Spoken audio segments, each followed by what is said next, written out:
Hey guys, how we doing? Welcome to another buzzing about town, or rather, as today's video is, buzzing out of town. I'm going up to Korat. I'm going back home to see my family, and I thought I would take the opportunity to cover the journey.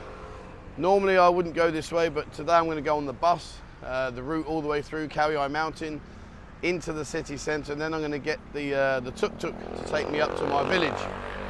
So I always recommend, look, come out of the city, guys, go and explore, go and see what's going on. And I do stand by what I say, but what I would tell you is don't go this way, because I know already I've got a probably 7 to 8 hour journey ahead of me. It's not the best way to get here. It's definitely not the most recommended way. I will go via a taxi, or if you've got a car, drive yourself. Yes, boss. Oh, okay. All right, I've got to go. The man's here for the bus. How cool is that? Right, I'll be back in a second.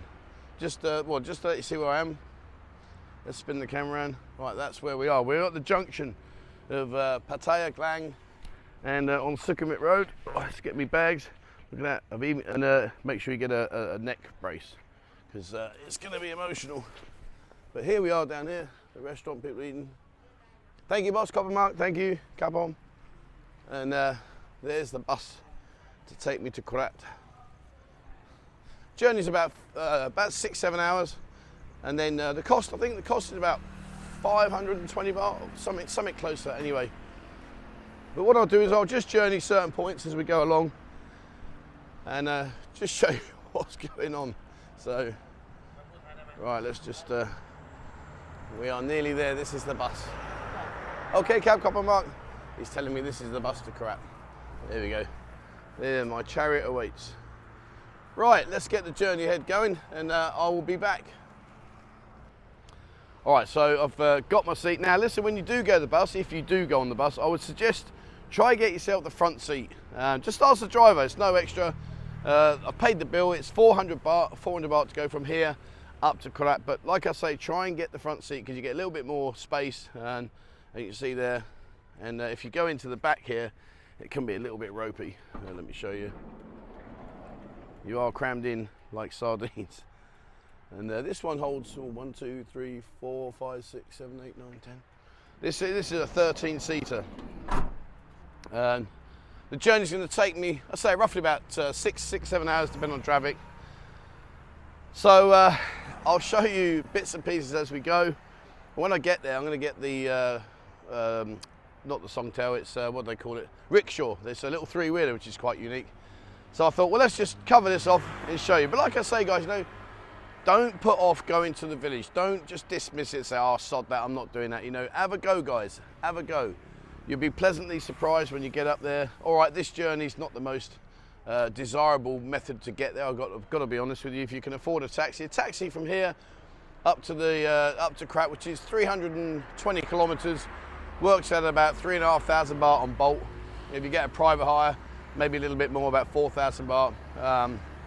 But then you get the comfort of just being able to chill out and go on your journey without doing like 5,000 stops that I'm going to do today.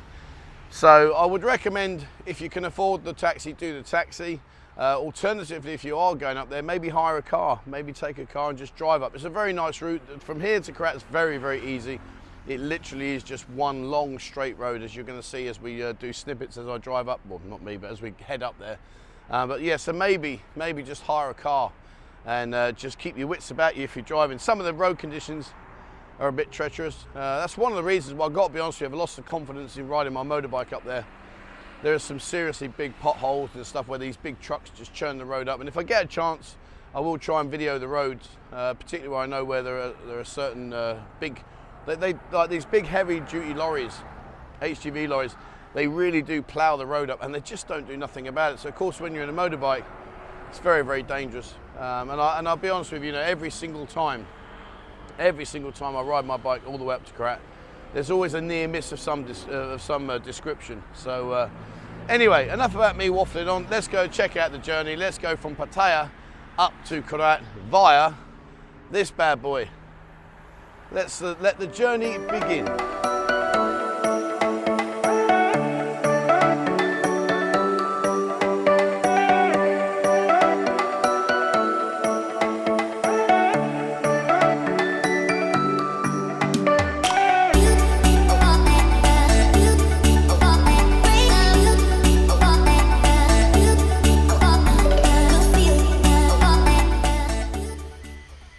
5 a.m. in the morning.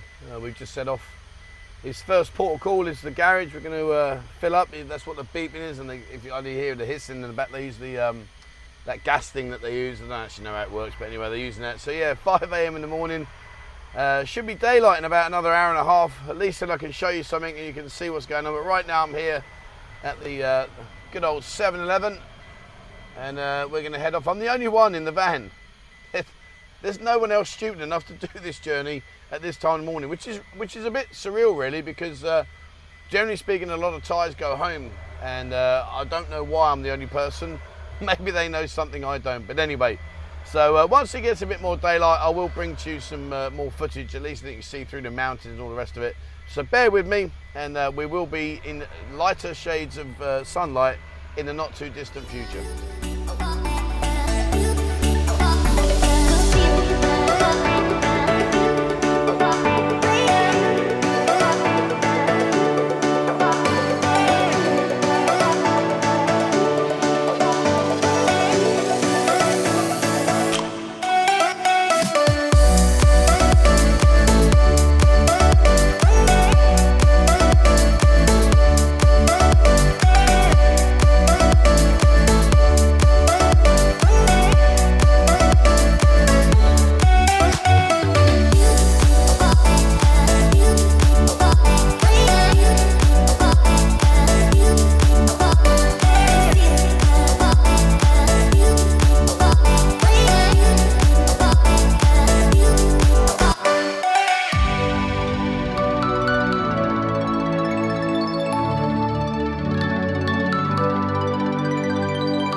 About 2/3 of the way through the journey.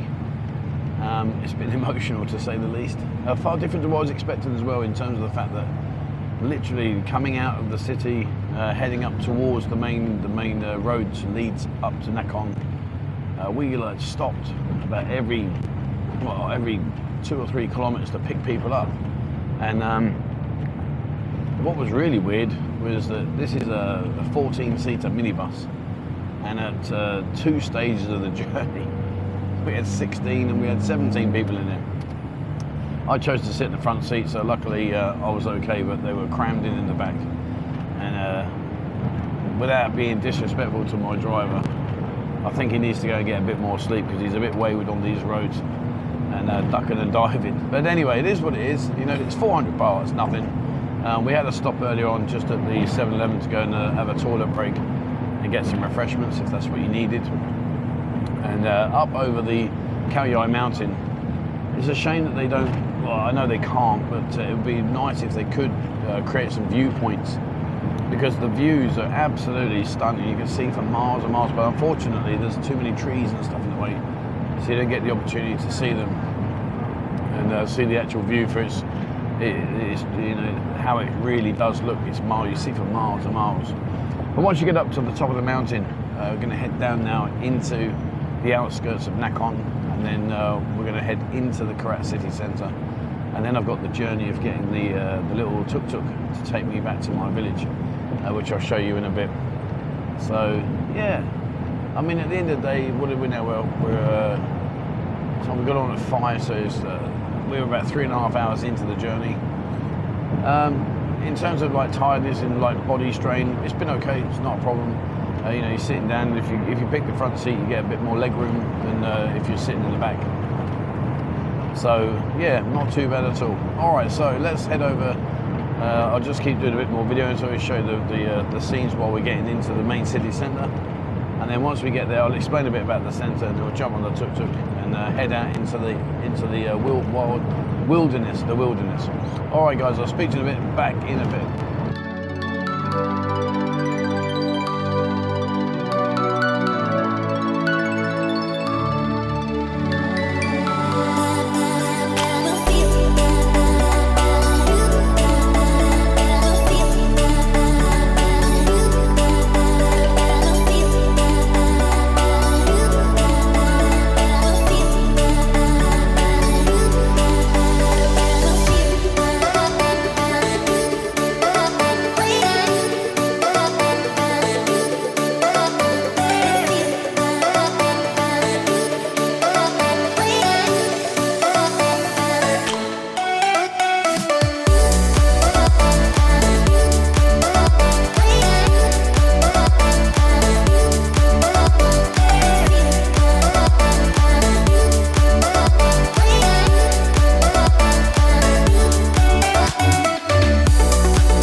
So that was the bus journey, that was the minibus up to here. I'm in Korat now, and I thought what better way to finish my journey going back home than in a tuk-tuk. And the tuk-tuks up here are very popular.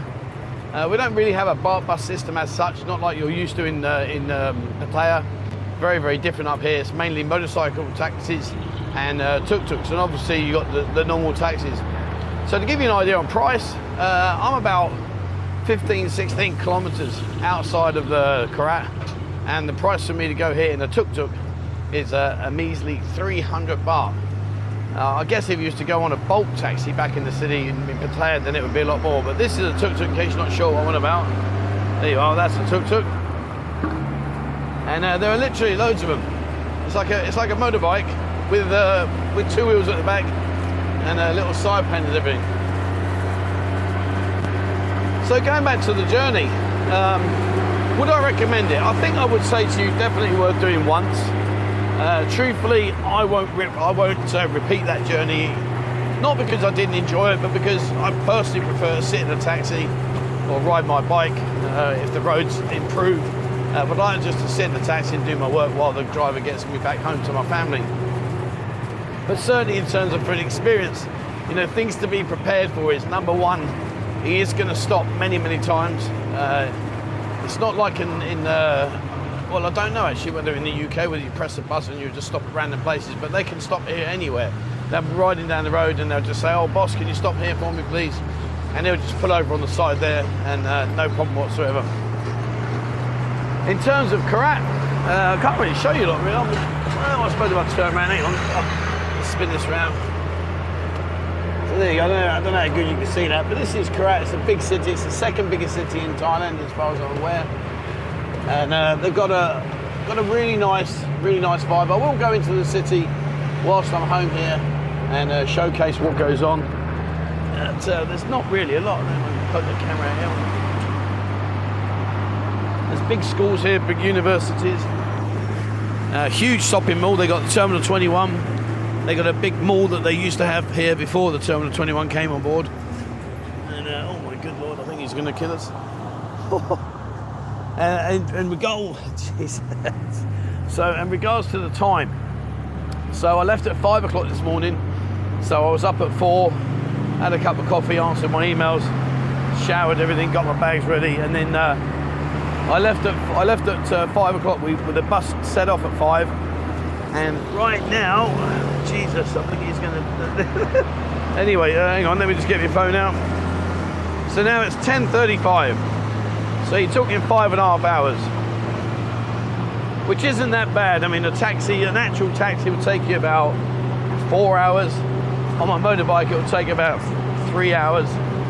So, you know, but it's an experience. It's definitely something to have a go at, and something to at least try once, depending on how far. We're about, I think it's 200 kilometers away from Konkan. Less than that, I think. So, Anyway, hopefully you've enjoyed this. Like I say, it's something a bit different. I just wanted to show you the journey as best I can. It's hard to film when you're sitting in these vehicles because obviously my viewpoints are very limited, and also we're traveling at speed, so you get about a nanosecond to see what it is I actually really want to show you. I suppose the other side of the coin is if I did take my bike, I could actually stop en route each bit, but then it might take me about 12 hours to get here.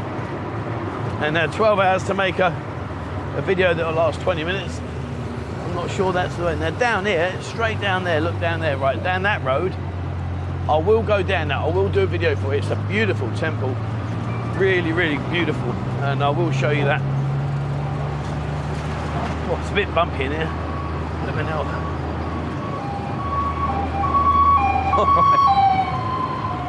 All right, I think you've seen enough. Okay. Alright. So there we go. There's no point showing you the rest of the journey. It's just I'm just saying I took going to my home, and knowing my wife as well as I do, there'll be a coffee waiting for me, and hopefully a foot massage. And later on, who knows? So I'm up here for 10 days. And then I'm going to come back to Pattaya with my wife. We're going to spend some time down together. And hello, fella. Sorry, diverse man. Yeah, boy. If you see a dog with a collar, it means he's taken care of. And if you see a dog without a collar, it means he's a stray. And that concludes today's completely random, useless information about a dog with a collar. Anyway, what was I saying? Yeah, so I'm going to be up here for about 10 days. I will do a couple of videos up here, nothing of any great detail, because I'm sure most of you, to be honest with you, aren't really that interested in what goes on up here. But I thought I'll share a few things, and I'm going to create some other content that I'll put on the new website that comes out. There we are. Hopefully I haven't put you to sleep too much. The minibus driver, I think he wanted to have a kip. He kept looking like he was going to fall asleep.